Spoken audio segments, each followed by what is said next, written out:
Probably after 3 or 4 years, this year I was able to keep all my fast, because the past 2 or 3 years I was a bit slack, and and I got a bit sick in most of the times when I tried to do it, because I think the work commitments was too much. So I lasted only 7 or 8 days. So this year I was able to do all of it.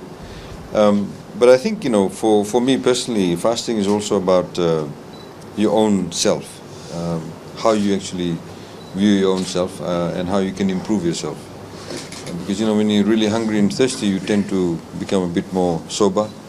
And for me, one of the issues is that with my work, personally, I tend to get really worked up if things don't go perfection, if they're not perfect. So for me, it was the whole idea of trying to control my temper, and how to keep it in check, and how you need to be good to others.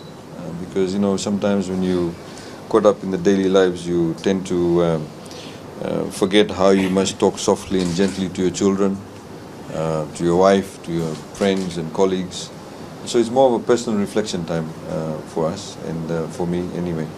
But Eid, of course, is a time to celebrate with your friends, your colleagues, your neighbors, people you work with, people you live with, and a time to celebrate. Of course, the kids get a lot of money. It's like a bit of like a Christmas thing, you get this thing called Eid, so the kids get loaded with the money, and of course the parents take the money from the kids.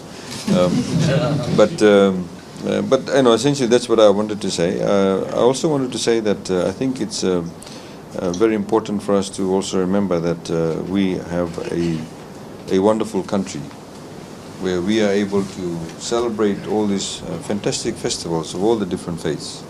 You have your Diwali, you have your Christmas, you have your Eid. Very few countries in the world actually have public holidays for these type of festivals. We're probably the only country in the southern hemisphere that has these public holidays for these festivals.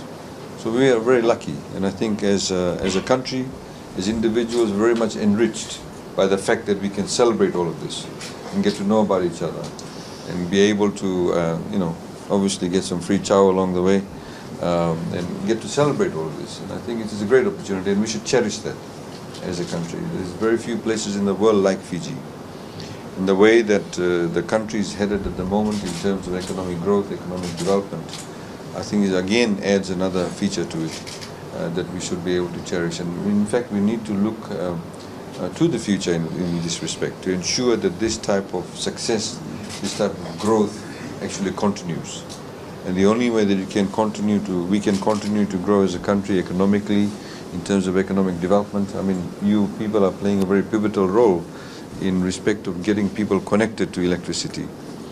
Some of the things that we take for granted when we live in Suva, the people out there in the rural areas, they don't have electricity.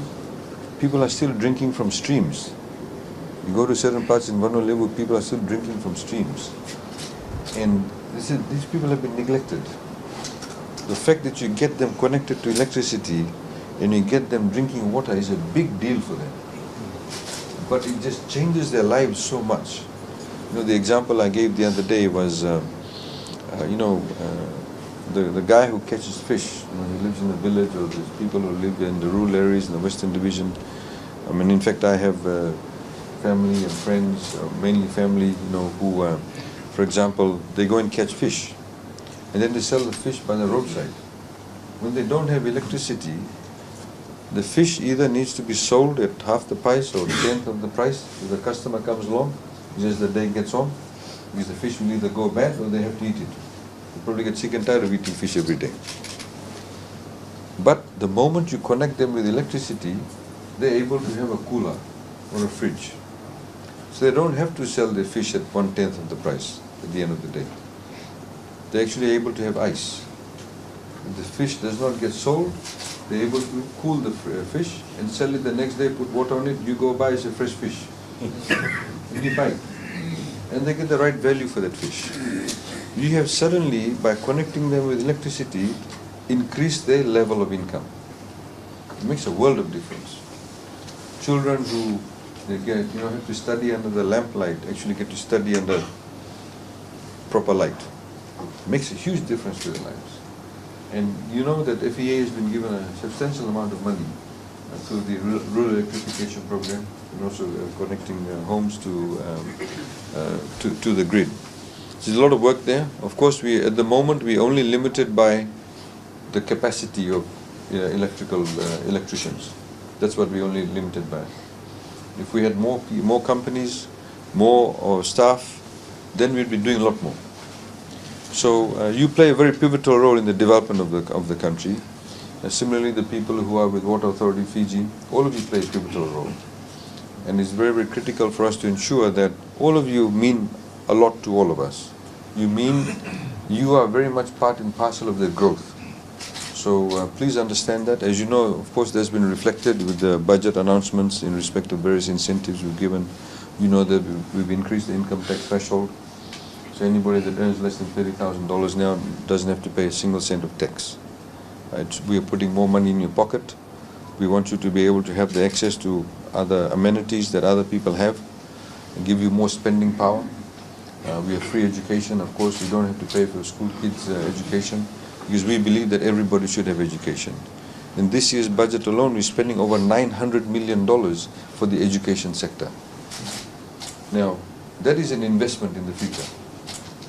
We have, for example, now, because the requirement to do TELS, for you to get the TELS loan, the education loan, you have to have, you should have done year 13, only then you can get TELS when you go to university. We've actually changed that. For anybody who wants to do engineering now, because there are certain courses at FNU, you only have to do up to year 12, then you can actually get into engineering courses at FNU. So for those courses too, we are now saying if you can also get TELS, because we need more engineers. We need more technical people. There's a huge shortage of technical people in Fiji. In fact, at the moment, electricians in the private sector are being paid, huge amounts of money. Carpenters, I just spoke to a carpenter, ordinary carpenter. He's now getting paid, $400 or $500 a week. A few years ago, that was completely unheard of. So these are the kind of changes that are taking place. If we all work together, Fiji has enormous potential to be able to, reach much further and be able to improve the lives of individual people. So I'd like to thank, of course, the organizers here who have actually organized this function. I hope you all enjoy yourselves, and I look forward to talking to all of you. I understand there's been a request to have a bit of a Talanoa session after this. We can do that, but hopefully without the grog. So I wish you all a very good morning. Thank you.